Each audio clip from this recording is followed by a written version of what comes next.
Well, we'll go ahead and get started. It's about 7:02. I don't want to impinge on everybody's time. Thank you for joining us.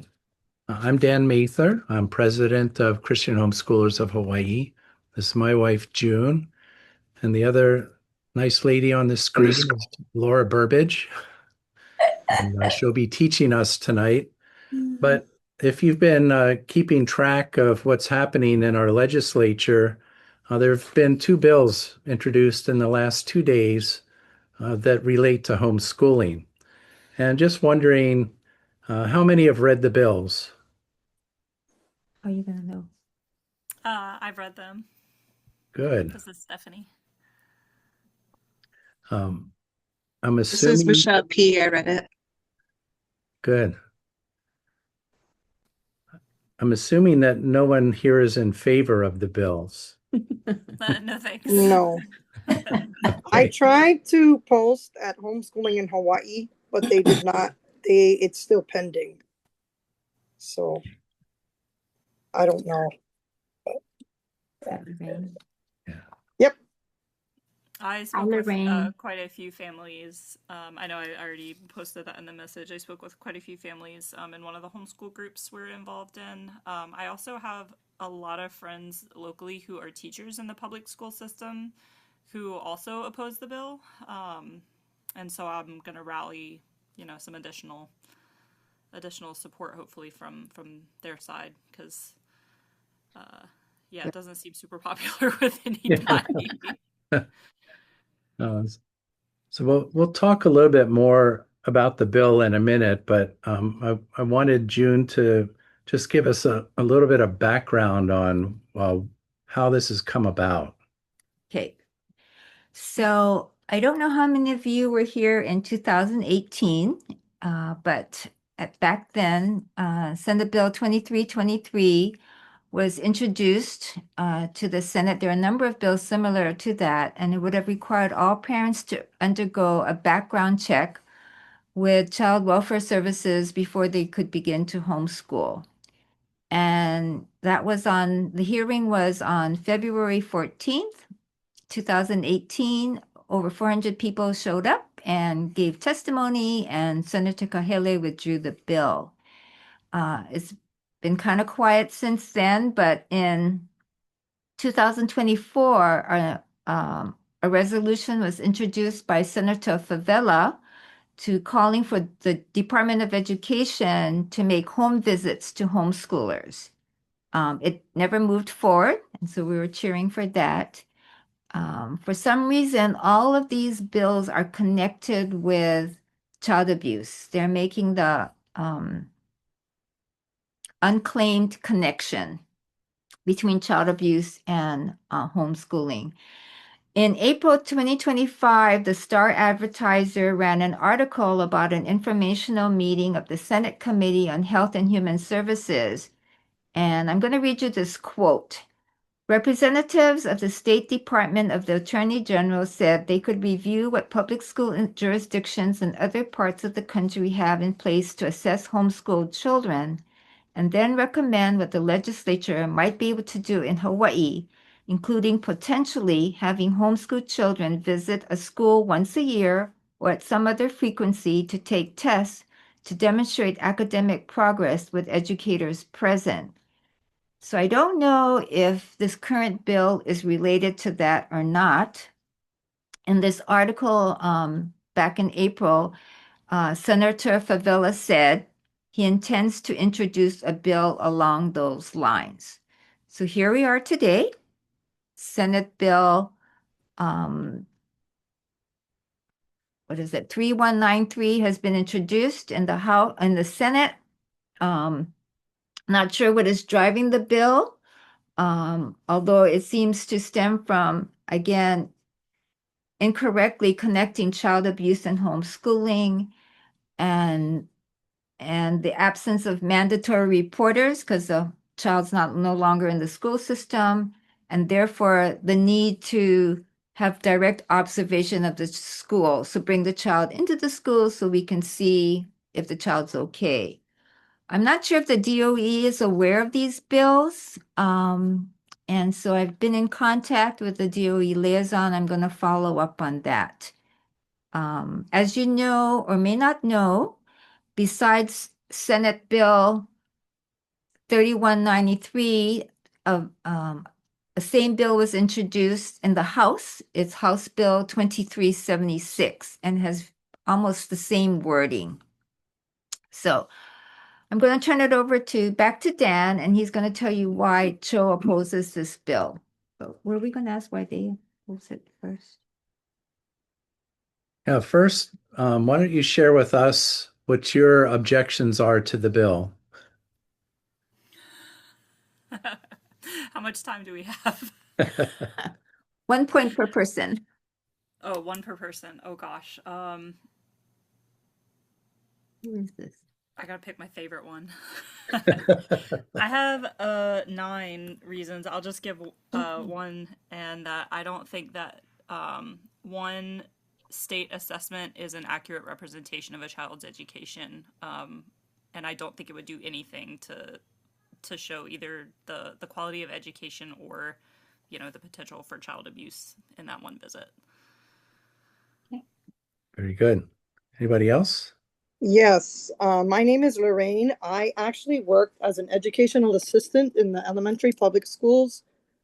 And I've seen a lot of kids stress out. This standardized testing, especially now, is not a pass or fail. It is just comparing how kids of one grade, like let's say sixth grade, is doing in math, science, language arts, compared to, say, kids in Alaska or California, hence Common Core state standards. And I know schools use it especially to evaluate teachers, which I think is terrible. I know some homeschoolers, of course, why would we want to test at the public school if we're homeschooling? Hello. They get stressed, especially because these standardized tests, the SBAC is timed. So I know a lot of people get stressed, and that's why a lot of people favor the untimed CAT. And I know this is a little nugget now I'm finding out. So when your child goes to the public school, I don't think many people know this, you do have an option to write to admin that you can opt out. So I had to put my child back in a part-time charter school, and I have opted her out last year. She wants me to opt her out again. So I'm not aware. I'm wondering if homeschoolers can do the same thing, but I don't know if they make it as challenging, because it is not a pass or fail. It's just comparing how the apples in Hawaii are doing compared to the apples in Oregon or whatever. And I know that they use that as an evaluator. And I don't mean to be rude, but it is really nobody's business how my child is performing compared to yours. Sorry, that's just me. The government has no business measuring my kid. Yeah. End of rant. Lorraine. Lorraine is our Cho champion. So, as you know, the Chapter 12 rule currently already requires us to submit standardized test scores for certain grades, grades 3, 5, 8, and 10. But we're allowed to choose what kind of test we use and even the locale. And that's all controlled by the test originators. The people that wrote the tests allow you to test in different environments or tell you what the requirements are for the testers. But these bills would require additional testing for students. So not only would you be tested in kindergarten before you could even start kindergarten, you're going to be tested in grades 2 through 8 and again in grade 11. And they're requiring you to go into the public school for testing using their standardized test, not one that we've chosen. The current homeschool rule allows us to choose from a number of norm reference standardized tests, which allows the parent to choose what test is easiest or not easiest, but most appropriate for their child. With this change, we also are going to have to fit into the public school year because we're going to have to go in when they say they're going to give the test, not when we're done with our school year. So that's another big change that's going to happen to anybody that's homeschooling right now. the school environment is unfamiliar to our children if you've been homeschooling from the beginning. And so I can imagine a homeschool mom that has 3 kids is going to have to take Jimmy to school and escort him all the way to the classroom because he's never been there before. That means all 3 of her kids are impacted by just one kid getting tested. Multiply that times the other 2, and you can see the logistical issues just for one family, let alone the logistical issues for the schools who are now going to have to administer tests for another 5,000 kids that aren't part of their system. Um, so requiring students to be tested on the school's schedule is an additional burden for us, and no other states have requirements for in-person testing. None. We would be the first ones. And so the question then is, what's the purpose? Why are they doing this? If it's to ensure that abuse isn't taking place, this bill won't do that. Now, abusers aren't going to submit to this. So, and abuse happens at any time, not just once a year right before testing happens. So let's think of a better solution. And why do we have to test our kindergartners for early assessment and universal screening for grades 1 and 2? What's the purpose of that? The current rule doesn't require us to do anything until grade 3 because the DOE recognizes that children learn at different rates. And so nothing is really significant until age 3 anyway. And they allow for that, but not so with this bill and what it's going to require of us. So those are just, that's not all 9 reasons, but those are some of the good reasons that Cho opposes this bill. And let them share. Do you have other reasons? Are there any others that want to share?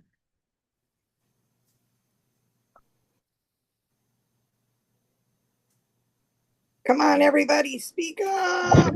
Well, it's very providential that these bills have been sent in now. They've been put in because we had already planned for this session tonight.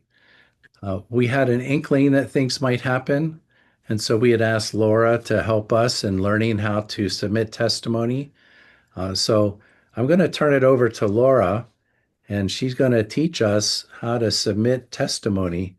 And we've got 2 great examples here to write testimony about. Thanks, Dan. Yes, we do have 2 great examples. So the Senate bill and the House bill are called companion bills because they look exactly alike. So that's the title. So what they're going to be doing is running these bills concurrently through the House, through the Senate at the same time. And it should go more than likely to the same committees in each side. So the Senate Education Committee, the House Education Committee, and so on. We'll see how that all works. But as far as first, I think how many of you have been on capital.hawaii.gov, the website? If you want to just put up a hand. Good. Sorry, you don't want my video on. Sorry, what was that? I say you don't want me to turn my video on. Okay. Or you can just put your hand up through the emoji or whatever that is. But it's an excellent site. They've actually won awards for the way it works, its creation. So I would use that. I use that throughout this whole legislative session to find the various bills that I'm trying to track.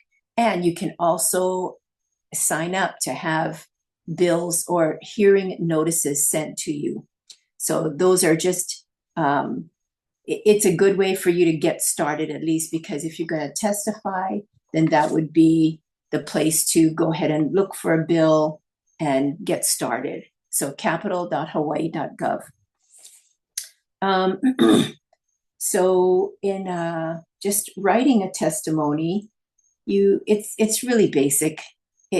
It's not rocket science. So if you go to lrb.hawaii.gov, That's a resource site for getting involved, and you look up sample written testimony, the basics. That's literally what it's called. You will be able to see the Legislative Reference Bureau. That's what it's called, lrb.hawaii.gov. Look up sample written testimony, and they'll give you right there, blocks about, okay, how you should address your testimony. We're talking right now about a written testimony. We'll cover some tips on giving an oral testimony after this. So first of all, you're wanting to make sure you put in the chair of the whatever House or Senate committee, obviously the name of the House or the Senate committee. Specify the bill or resolution number. This is a bill. And the day and date of the hearing. So whatever date it is, and the time and place of the hearing.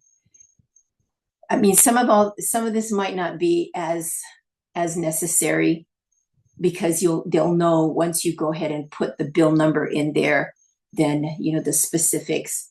I mean, everything's online now. Before, we had to write everything in to make sure it got to the right place and the right people and so on. But now with everything's being done online, it's so much easier. Once you submit your testimony online, then all that is put in for you pretty much. Okay. So right away, you want to make your first, that first line for yourself to declare if you are in support or if you are in opposition. So I oppose SB 3193 right up front, so everybody knows where you're coming from, and you're not going to waste anybody's time for them to try to figure out where they're going with this. So right up front. And then it's just good writing. You're going to introduce who you are. And I'm assuming that most of us are going to be it's going to be a personal testimony versus from a group. But if you are going to represent a group, your testimony in general counts a little bit weightier, because you're speaking for an organization, a group of people, and you're allowed a bit more time in general to make your point and defend your position. But introduce yourself or your group, and then state clearly why you favor or are opposed to this particular bill. And then go ahead and give them your reasons and make it very concise. If this is a very hot bill that a lot of people are giving testimony for, you don't want to be just droning on and on and on. So really, bullet points and defending those points would be the quickest way that a legislator could look at it and say, I get it. And you've made your point. Obviously, you're going to start with the most important or compelling reasons and include facts, figures, citations. And please don't cite just AI search engine. We got a testimony, and there was when I went to look up the citation, it was an AI citation anyway. So give the actual where it came from that AI got it from. I'm not sure where they got it from, but I would go look it up so that you can go ahead and legitimately write that where it came from. Facts, figures, but not too many, because you don't want them to get lost, and you want to provide the best, most compelling piece of evidence. So I would keep it 1, maybe 2 at the most. And then any personal experience, and keep that short too. Don't go on and telling them how you got here to Hawaii and then you went and started homeschooling and the reason why you're homeschooling and all of that. But try as much as possible to stick to the issue. And in this case, what we're talking about, this is a good example here, is is the testing. And I would want to ask why, but in asking why, it should be a rhetorical question and you answer the question. So, but this is not a time either to, I've seen this many times that many Christians, many religious people will take the opportunity to share their faith and even share the gospel and share many things that really are not appropriate for this time. Those kinds of things, to share those types of personal beliefs and all that, and is when you make a personal relationship with that legislator. And that's what we've asked you to do, basically, is start a relationship with your legislators, your senator and your representative, so that you will be looked upon as somebody to go to in case they need to hear about homeschooling.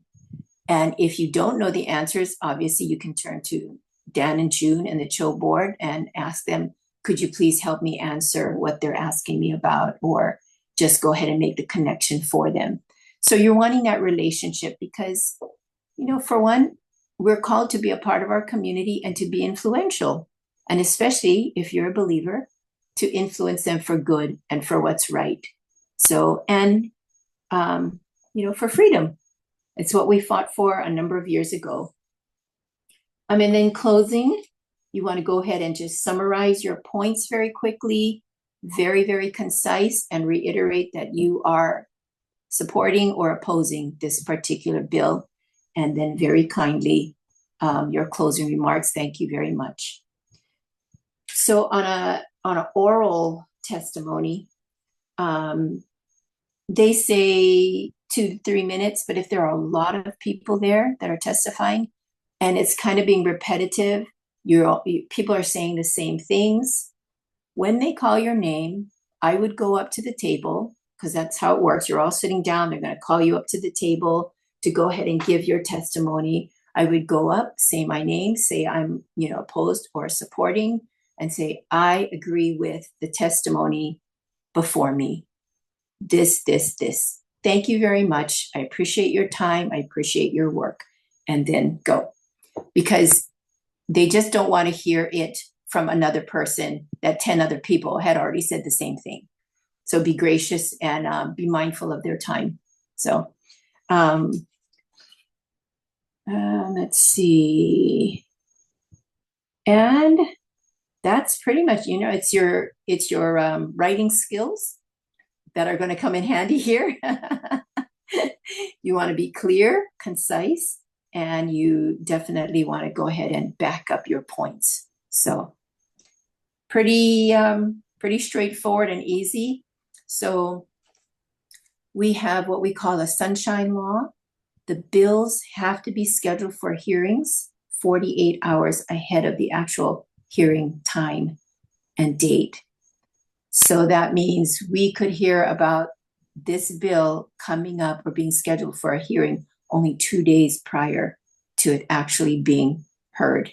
So that means writing your testimonies now is a good idea, and bouncing it off of each other. Mm-hmm. And then be ready. You have to submit it 24 hours before the hearing is scheduled.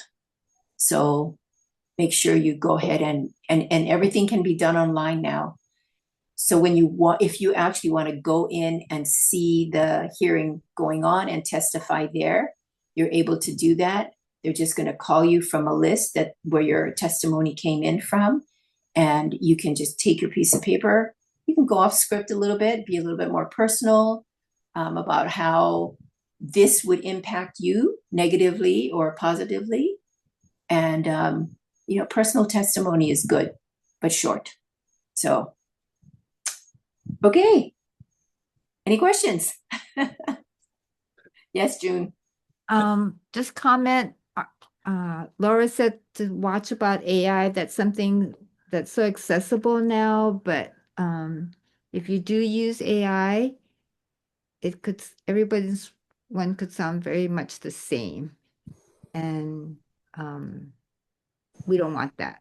They need that, like Laura said, they want that personal part, and that's important. Laura mentioned about an organization. Cho will definitely be submitting something, and we will make sure that all our board is in agreement with what we submit. When you do write something, it will really be good for, to have your spouse or another homeschooler look it over for clarity, for grammar. Those things are really important. Could I share my email address? By trade, I am an editor, and I would be more than happy to Nice. just Oh, give a sure. proofread. I primarily work with crime thrillers, but hopefully this won't turn into one of those. But I've worked with a lot of nonprofits and government stuff, so Great. I would be more than happy. I'll type it into the chat. Okay, Thank great. you. Thank you. Yeah, for sure. It's any way I can help. Mm-hmm. If these do make it all the way to hearing, we really need people to show up. In 2018, that's basically what convinced Kai Kahele Yeah. to withdraw his bill, because 400 plus people showed up and he could not ignore the overwhelming negative response that he was getting. And he understood that this was not the right thing to do, and he withdrew the bill. So if we're not able to head these off now, when it comes time for hearing, we really need to turn everybody out, because it's going to affect every homeschooler. Classical Conversations, anybody that's homeschooling. Mm-hmm. So I saw on the House side that bill that my representative, who is going to meet us on February 3rd next week, just so happened, it's God anyway. So I called his office, asked him, or asked his office manager. I said, "Well, I'd like to talk to Scott." And because I know him personally, I'm on the neighborhood board here in Kaneohe. The relationship is there that I could pretty much have a chat with him. And so they said, "Oh, you know what? He doesn't have any kind of opinion or anything to say right now because we just signed on to this bill." So I said, "Okay, I understand." And she said, "Because it hasn't been scheduled either, so it's not like top priority right now." I said, I get it, but we'll see you on Tuesday, right?" And she was, yes. I said, "Well, he's definitely gonna, hear from people then." She Yes. said, okay, yeah, he'll be ready. I said, good. We'll see him at 10:30. So we will have an opportunity to speak very kindly to Representative Matayoshi, whose name is on the bill. He's not the originator, but his name is on it. So that means he had to have read through somewhat, and thinks he agrees at this point, but I'm praying we will convince him otherwise. Yeah. So, Good. um, Laura, I have a couple of other questions, and others may have, but when should these written testimonies be submitted? Do we need to wait before a hearing? Can we start submitting them now? no, because it's not up for discussion, really. The hearing is for the time of discussion. So the people who are going to be receiving it are probably gonna, like, doesn't even have a hearing. It's not even on the radar, put it that way. But if you have a relationship with your legislator, you could say, I've heard, or, I've seen, and it has been introduced and it has passed first reading. So, okay, one other little thing that I wanted to tell you about. So Dan, can you share your screen on capital.hawaii.gov and look for this bill? So either S31193 or HB, it doesn't matter. Are we able, when we do our Capitol Day on Tuesday, when we visit our representatives, can we submit it to them? Or is it better to just go through the testimonial portal or wait till the hearing? I would wait till the hearing. Okay, thank you. Mm-hmm. But if your legislator is one of the signers, then I would mention it to them that we saw that it was introduced, we saw that it passed first reading, haven't seen anything yet. We'll see if it's been scheduled. So tomorrow, Friday, and then Monday, we'll have an opportunity to watch and see if it's been scheduled. Hi, this is Christy. I worked a lot with passing a law over the past 6 years, and so just in my experience, we can't officially submit testimony on record until a hearing notice goes out, and that usually goes out 48 hours in advance, but they can also know, like, if it's a controversial issue, it can be 24 hours, it can be like even 1 hour. So going onto your Capitol website and in your account, putting a hearing notice, going to the hearing notices, put the bill in, and it will email you right away when the hearing notice goes out, because that means testimony is allowed to be submitted at that point. But up until right now, I think we're waiting for the referrals to the committees. And then when we know how many committees it's going to, we can know the deadlines. So usually if it's 3 committees, the deadline is like give or take Valentine's Day, that it has to get into the first committee. So in our minds, we can think, okay, so if it's 3 committees, we only have a couple weeks to really get, big attention, awareness, spread the word to everybody, right? To get ready to show up, because showing up is really what makes them feel, like they need to maybe think a little longer before they make decisions. And so if it's 2 committees, we might have a little bit more time. And so once the referral to the committees goes up on the actual bill website, you'll see the committees, you'll know who the chairs are. And then that's a good time too. Like if you know the chair of that committee, or somebody's cousin that's their uncle or something, this is the time to like work it, because this place it functions pretty much on who knows who, and they're all doing something for somebody else. And so that's why it's really good to try to be kind, but like persistent with the chairs. And also then you can meet with your own, like Auntie Laura was saying, meeting with your own, representative or senator. But really often they'll just say like, well, I'm not in that committee. That's not my thing. But what they can do is they can vote at the reading. So when it goes to second reading, they can vote no. And that's when a lot of our community voices need to go directly to our specific legislators, telling them vote no, vote no, vote no, so that they hear the pressure, so that they can do that on the floor, and that floor vote will count for something. But when it comes to the committees, they always even defer to the chair.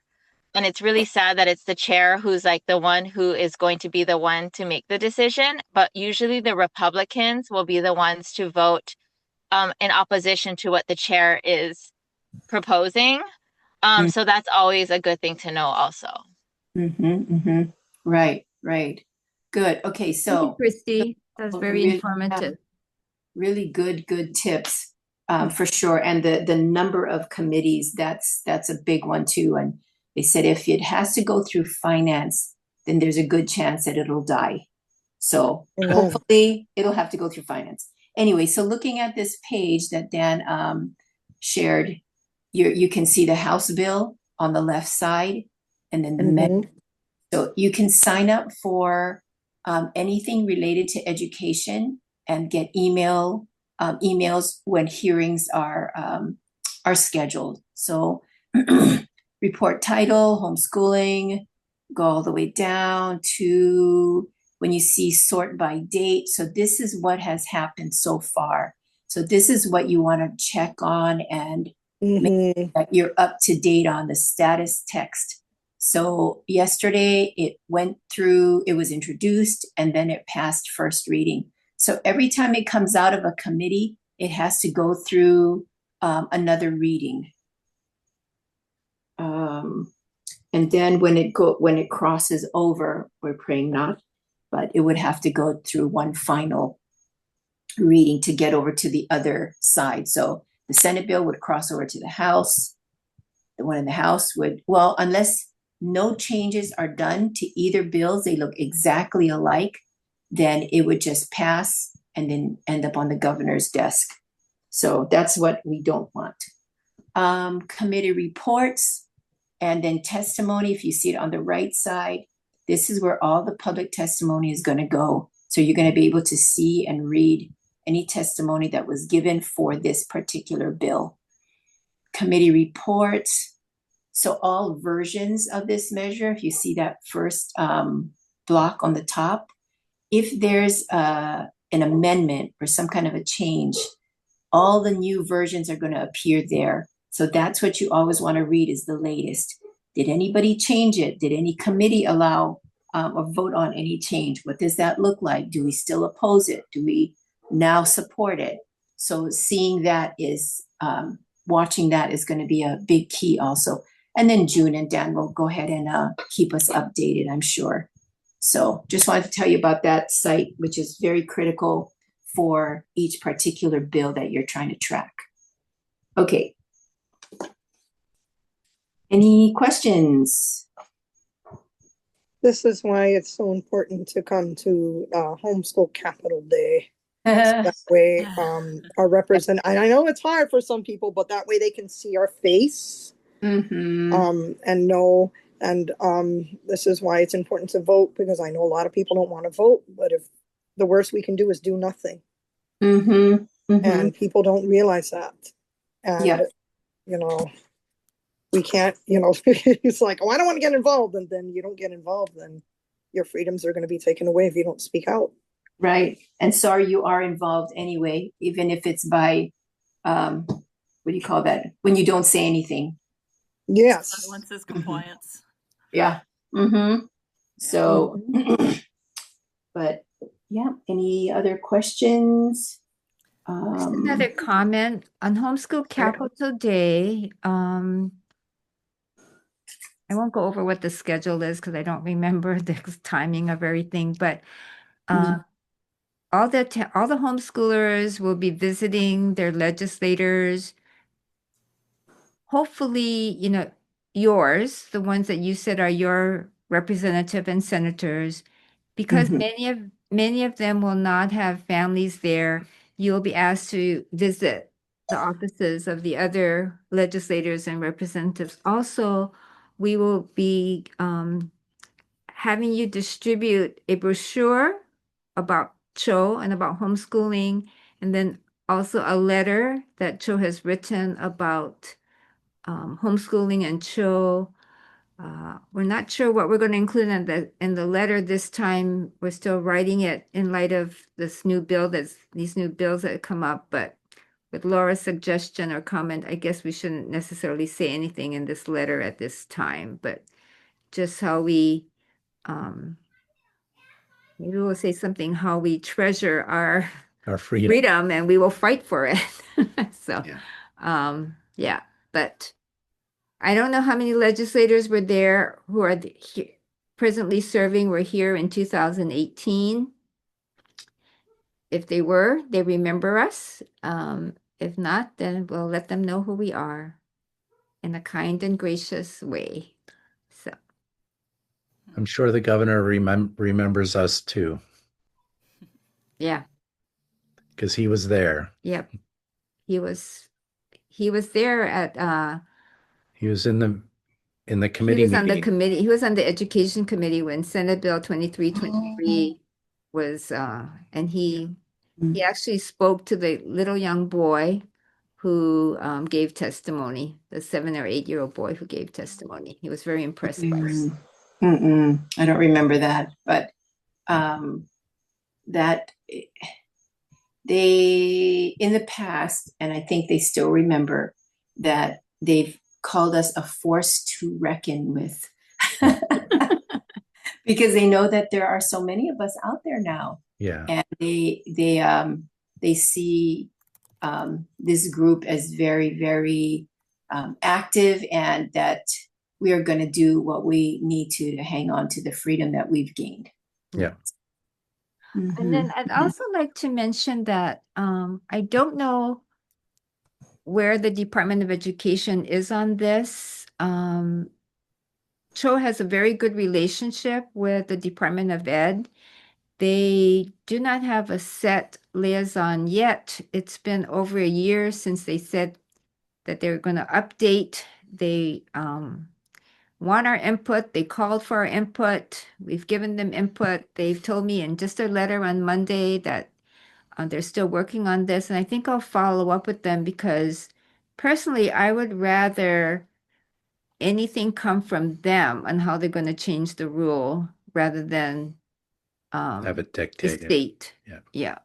Mhm. And and even this bill says that the Department of Education Has an interest. to fill their responsibility, the Department of Education must be able to monitor. So, well, let's let the Department of Education figure it out. And we've come up with some ideas and solutions. So, the whole thing is to not cast a large net, but to target those who are being abusive or neglectful of their kids. And the vast majority of homeschoolers are not. They're diligent parents who want the best for their children's education. Yeah. So. So I see Jessica on the chat. If you have any questions, we can help you kind of clarify anything that you might be confused about or not sure. So go for it. Okay, I'm really, really new to all of this. So this bill will go before the Senate and the House. It hasn't done that yet. It's just kind of up in the air and been written out to be reviewed, right? And then So let's clarify that term, not be reviewed at this point.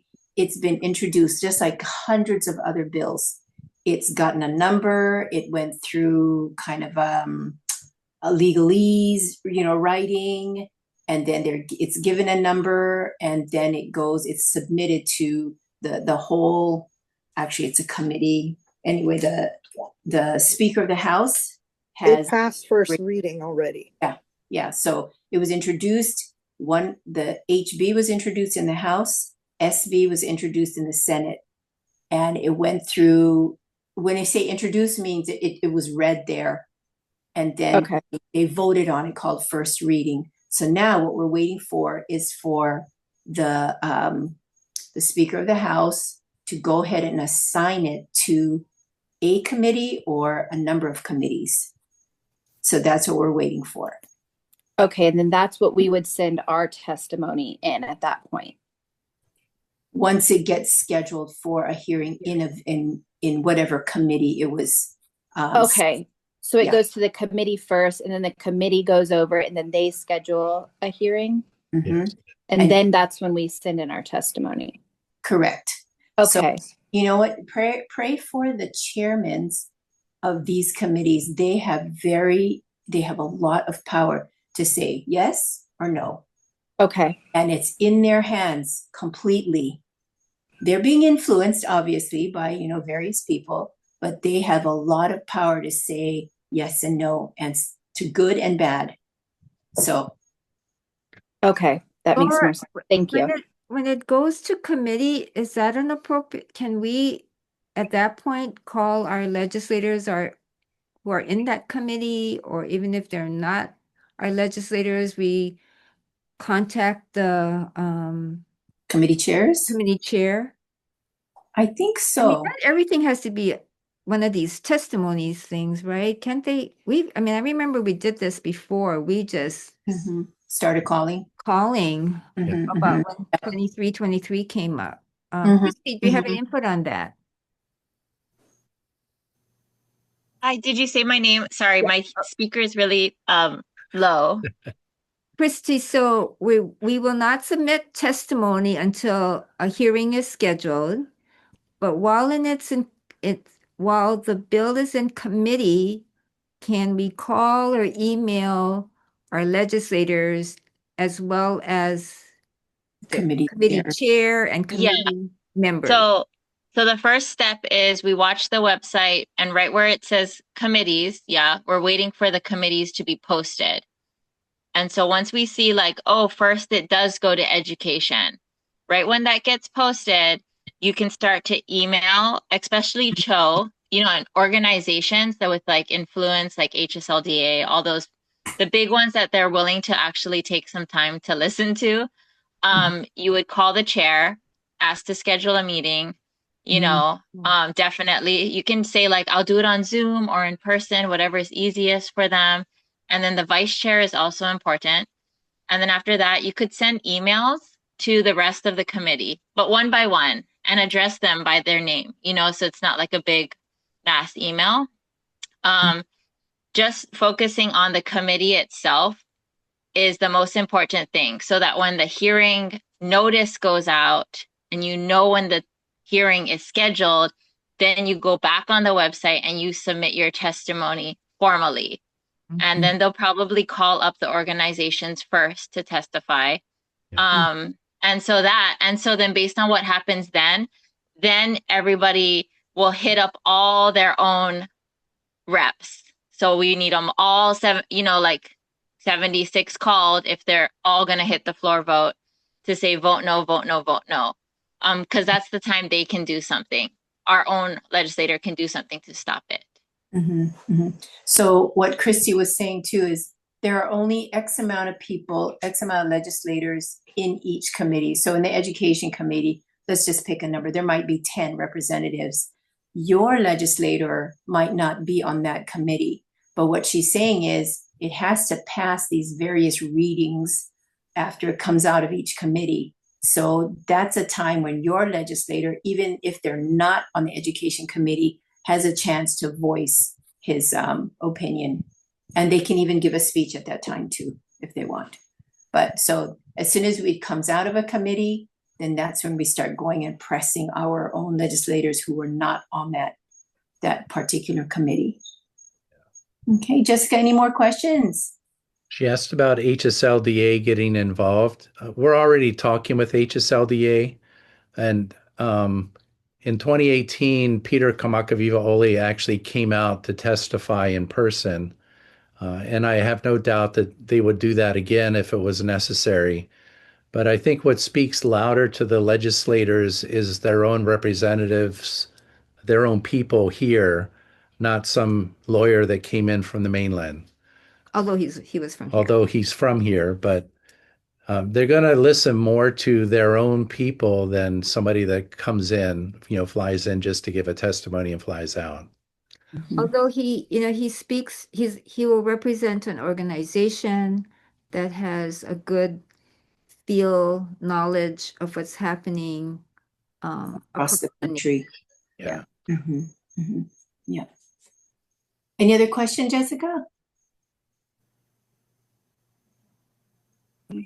No, I think that's it. I think I get the gist of it. Okay. I have a question. So tomorrow I am meeting with my homeschool group. What should I tell them to do? Because a lot of them don't follow a lot this kinds of stuff. Like, should I tell them prepare testimony just in case? Should I make sure that they all go to Capitol Day and be like, try to get there as much as you can? I saw in the chat that there was like a template. I didn't look at it, but like, is it okay if they follow that word for word, or is it better for them to like come up with their own testimony? You can use the template, but it should be in your own words. Okay. It shouldn't be like copy and paste. It should be in your own words. Especially if you have homeschoolers in your group that have a bad experience in the public school, especially with testing, that would be really powerful. Really, not with specifically public school itself, but with the testing. So check with your homeschoolers, because I haven't homeschooled in a year, but I don't think a lot of people are aware of CHO and what they do. And it's like super important. And that's why I just want to let people know, hey, these guys are here to stand up for your rights. You're just not, on your own.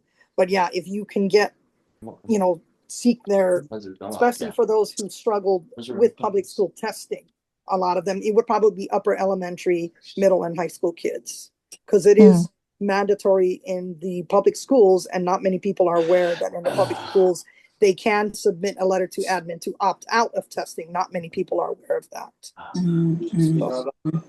And you know what? Just I think when people think, oh, I have to write this thing that's so important, it's not based on only you. So even if you gave 2 points and just said, I oppose. So when issues like this that are, and this is a big one because we're a big group, what they're going to start doing at all these offices is just starting a little checklist. Oppose, support, and check, just starting a little, list. So don't be worried about, I've got to say just the right thing in just the right way to convince these people. No, you're not. It's not going to be only about you and your testimony. So, you can relax a little bit, but definitely be honest and say, it's going to impact my family. And, just my question to them is, what problem are you trying to solve? Yep. Yeah. Exactly. Nobody's, we're not talking about crime here, so why is it that you're wanting to see every single homeschooled child? And so just logistically, I mean, I'm sure the DOE is just going to be so happy about this. Right? And ka-ching, the amount of money that they're going to have to spend in order to implement this. I don't think so, but who knows? Also, Jenny, I wanted to ask a couple of questions. You mentioned you have a co-op or support group that you're meeting tomorrow? Yes. Okay. One thing you can ask them to do is make sure all of them subscribe to CHO. So that when we blast anything out, they will get it, and they're not dependent on you to get it, and then you share out the information because that's a delay. Okay. So subscribe to CHO. The other thing is that you guys could do something together to just try and put something very simple together for a like a group letter or a group it testimony. could be a group letter, but just even individually a testimony. Okay. And take what Laura said about some points. You don't have to list everything, but even the things that Dan shared, or the first thing that comes to your mind why you oppose this bill. They want testing every year. Well, if you test your child in grades 3, 5, 8, and 10, tell them, I faithfully submit test scores in grades 3, 5, 8, and 10. My children have always scored. Hopefully your children always scored above. You can just say, I've always scored above. So why are you asking this of me? I mean, it can be simple like that. I mean, they need to know that there are people who are doing diligently what the law requires of them, and their kids are doing well. If you know someone who has a child with special needs, my child is slow in reading, but I've used these services and now they're at grade level. Tell them that I'm a resourceful parent. I know what to do. I care about my parent. I mean, my child. I'm going to go get the services that they need. So don't worry about me. Yeah. Basically. When Laura was there when this bill in 1988 was put together, that's how faithful and how it's not a bill. It's a rule. It's a regulation within a rule. So chapter 12 is the name or the number of the rule. We are a part of compulsory attendance exceptions. So one section of an exception. But okay, June, yes. Anyway, and her line was always, okay, you get the report, just close the drawer and leave us alone. That was Laura's mantra. Leave us alone. Yeah. We will help our own. We'll figure it out. Yeah. And we didn't even have the internet yet. So, but we were committed to help each other. Yeah. And and that's why CHO still exists. That's where our mission is, to promote, protect, and provide support. And right now we're working on protecting your rights to homeschool. So I'm wondering also get those families to join CHO. I mean, subscribe, kind of do something together, share it. I mean, if you want Laura to look at it, she'll look at it. We have that editor who's willing to, edit and look at things too. So what about like kid testimony? Do is it a good thing? Is it like a not good thing? Oh, Is it it's more of a high absolutely, schooler or it is very powerful. Yeah. okay. A high schooler too. One of the things that was most convincing was the 6-year-old that said, "Why do you think my mommy's a bad person?" Mm. Mhm. Mhm. Yeah, I missed that one because I actually went into labor on that day. We were all gonna go to it, and then I gave birth. Congratulations. You have an excuse. I One do have thing we did also was we coordinated with each. So within our group, we would say, okay, now you contact 10 people who are willing, like they didn't even have to be they don't have to be a homeschooler. They just have to want to protect parental rights at Yeah, this Mhm. point and yeah. freedoms, right? You find 10 people that are going to commit. And then we all did that. And we got so many people that Senator San Buenaventura freaked out and booked the auditorium to hold us all in there. So it's coordinating within our like core groups and activate more people. And then also finding like people who are big and well known, so that when they start publicizing stuff on social media, and then these legislators are like, oh my gosh, look at how I'm looking to the community. This is election year, and I'm being made out to be like this person that's making homeschool families out, like, and so if you know people that are respected in the communities and have lots of views, that's also something that we were able to do, and was really helpful. So, and even personally, like, I mean, texting people personally, that's what I did. I did like hundreds of people all the time, and I enjoyed it. So I would love to help in any way, but Okay, Christy. that's how it goes, one Yeah. by one, we can Yeah. all make a change. Yeah. Mhm. And Mhm. even if you know people who are proud with homeschooling, they enjoyed the privileges, and I'm sure, yeah. Wow. And I think, and their children might be homeschooling. So they're people who wanna Help. beyond the homeschooling families themselves. So yeah. Mhm. Mhm. I'm wondering too if it has to do with funding because the schools do use the SBAC or the standardized testing to see how their school is performing, and if the school itself performs poorly, well, that's what it is. It's money. Money talks. Yeah, I was about And to it ask is what the used. connection is between funding and these tests. Yes, and it is used also to evaluate teachers, which I think is terrible. But yeah. So they said that our scores were not added to the schools, but will it be added to the schools now? Well, you're going to be testing there.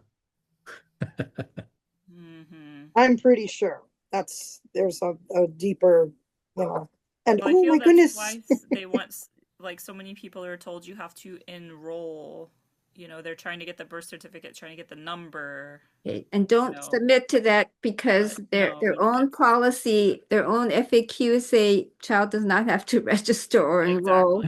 Exactly. Yeah. I've told a lot of people, Yeah. like some people faithfully would do it every year. I'm like, quit doing that, please. And there's a lot of miscommunication, as to, the school's understanding, especially, oh, we need to see your curriculum, or you need to enroll, or you need to submit XYZ. And it's like, that's why I try to push Cho, because people are not aware, oh, well, the school said it, so it must be right. No. I have a question. Sorry, this is Giselle. So this is not really related to the bill, but I did wonder this, just having homeschooled my two children. I know that DOE gives teachers, I think it's like a stipend at the beginning of the year to purchase stuff like I don't know if you all seem like so well advanced. I'm still learning everything, but I just wondered if it would be possible like for us to request that kind of support from the DOE for like supplies for our children. I don't know if that ever happened in the past or whatnot, but yeah, does anybody have any insight on that? So whenever the government gives out any kind of money, it always comes with strings. And actually it should, because money given by the government is everybody's tax dollars, and there needs to be accountability for what are you doing with that money? Is it going and doing what it was supposed to do? So there's some way that money is going to be either tracked, or you would have to submit to this or that. So at the very beginning, when we went ahead and proposed our regulation, we and people have asked us over the years, well, why don't we, get money? Like, I mean, every school gets us X amount of money, X amount of dollars per child. So why can't we get some of that money and use it for ourselves? Yeah, I mean, you could, but it's a trade-off for their, requiring whatever they want. And is that what you want for your child and for your family? And so one of the reasons that homeschooling is one of the best choices is because you have freedom. Yeah. And you don't have government intervention. So, it's a trade-off. And at this juncture, the trade-off is way too high. And we have seen so many things that the government has required of people who are attached to them in some way. So yeah, that's my take on that. And you can also get a discount at Fisher if you tell them that you're a homeschooler. So that 4140, that form that should have been sent to you as sort of your receipt. Yeah. It's proof. It's proof that you did submit your notice of intent. It's proof that the public school that your child should have gone to recognizes that you are homeschooling. That's kind of valuable. You can get discounts. And so, if you need proof of homeschooling, for example, one of my sons was, going to do something in acting, and that's what they wanted from us. They want to make sure and see that you are a legit homeschooler, and that's proof. So also too, there is a Bible Baptist bookstore out in Waihawa that sells discounted homeschool material. People have donated. Yeah. So is hoping to hold a used book fair again. This it's not going to be like your cheap. A book is 5 cents, but the cost of textbooks and materials is very high nowadays. So if you can get an $80 math book for $40, that's a real bargain. Although you might think $40 is a lot, but you're saving another $40. So yeah, and we recognize it because it's very expensive here to live in Hawaii. Yes. And so we are making sacrifices for our children. But the Lord will reward the fruit of your labors, and we just have to cling to those promises because He's sovereign. And we're seeing His sovereignty even in this. Like Dan said, we were just planning this Zoom meeting so that people could learn how to write a testimony. Joel thought about this way back in, I think, November or around that time we started planning it. And here we have this bill come up. And so we can talk about this bill and share it with you and give you points about what to include. And so praise the Lord for His sovereignty. We don't like this bill. Giving me a lot of angst every day. But, so there is case in point who was asking about, how come the government can't subsidize us homeschoolers? There is a charter school that does provide a stipend to homeschoolers if you enroll in the charter school. But keep in mind, in order to get that stipend, you have to take their standardized test every year, starting at 3rd grade. Not only that, the school assesses the child in August and December. And if they feel that you don't meet their content performance standards, they're going to require you to go to their foundation classes, which takes away from the freedom of homeschooling. Yeah. So just something to think about when, if you want something from the government, be aware they're going to want something back.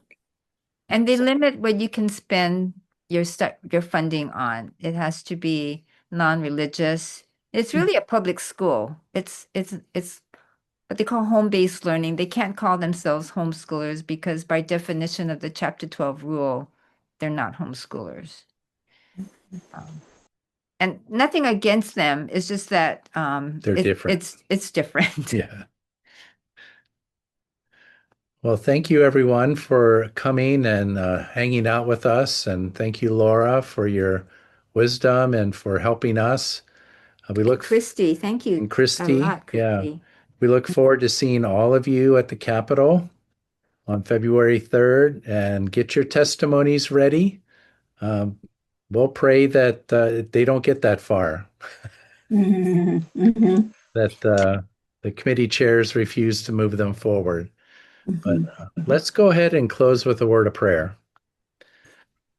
Heavenly Father, we thank you that you are sovereign over all things. And even these bills, Father, have come through your sovereign will. And we pray, Father, that you would help us to respond appropriately.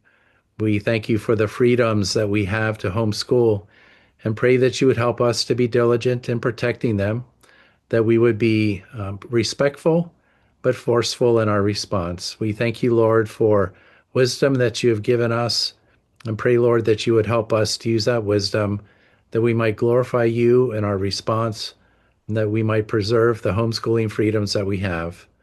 Thank you, Father, for this time. Thank you for all who have come. And we ask these things in Jesus' name. Amen. Amen. Is there a way for those? I guess somebody was asking if they can see if this would be accessible this session or not quite. Yes, I'll post it to our YouTube channel, and I'll send out an email so that everybody has the link so that they can refer to it or share it with somebody else so they can watch it too. Okay, thank you. And I think we should also do a summary of some of the high points that Laura and Christy mentioned. I think that was very enlightening for me. Yeah. Because I can't keep these things straight. So So June, that last email that you sent about Garcia and giving you that short little YouTube video, I watched a part of it. It's very good. it's very good. And so I would We're send going to that. post that too. Yeah. Good. Okay. Representative, for your info, I got contacted by Facebook by I forget her name, Amy, who's a member of the neighborhood board in Kapolei, and I forget the other areas. And she met Representative Garcia, Representative Alcos, and the aide for Representative Shimizu. So they talked about the bill.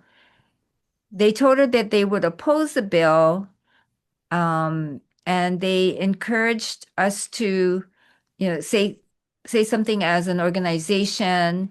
But I contacted his office to say, hey, if you want to attend this Zoom meeting tonight, you can come. You come as just somebody to hear what our concerns are, what we're down. You're not coming as a voice. He was not able to. It was just a very last minute invitation on my part. But his aide made known to me, sent me a link for a video, YouTube, on how to the bill process, covering some of the things Laura mentioned, but specifically taking you through click this, click this, click this kind of thing. And Laura saw it, I saw it. It was very good. You saw it? It was very good, very helpful. So we will include that in our email. And feel free to share these emails with people. Yeah.